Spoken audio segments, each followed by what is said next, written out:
ne voulant pas rester en marge de l'actualité politique du pays. Les partis politiques de l'opposition réunis au sein de la plateforme de l'opposition de Békay, se sont exprimés ce vendredi 28 août comme constaté par Kouassi, sur les différents sujets d'actualité. Ainsi, c'est au cours d'un point de presse, dirigé par Akplène Chodorge le président de cette plateforme, que les partis d'opposition sont revenus sur la récente adresse à la nation ivoirienne, en date du 6 août 2020. Où le président de la République de Côte d'Ivoire Alassane Ouattara, a annoncé sa candidature à un troisième mandat.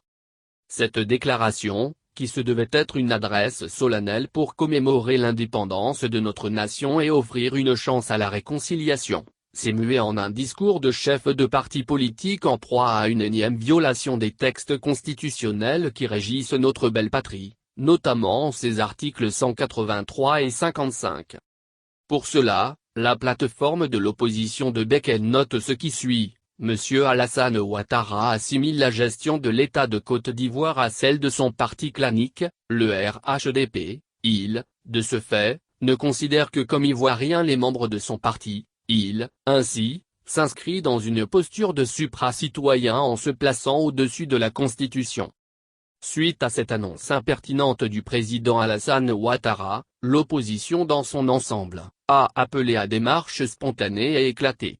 Celles-ci ont été durement réprimées par les soldats aux ordres du RHDP et aussi par des voyous munis d'armes blanches, couteaux, machettes, gourdins et autres.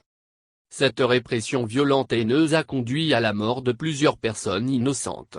A rappelé Akplène Chodorge qui, au nom de la plateforme de l'opposition de la région de Békay, s'inclinant respectueusement devant la mémoire des disparus, a condamné avec la plus grande énergie la répression jugée honteuse opérée par ces soldats aux ordres du régime, prend à témoin la communauté internationale pour toutes les violences subies et les arrestations arbitraires des opposants et membres de la société civile.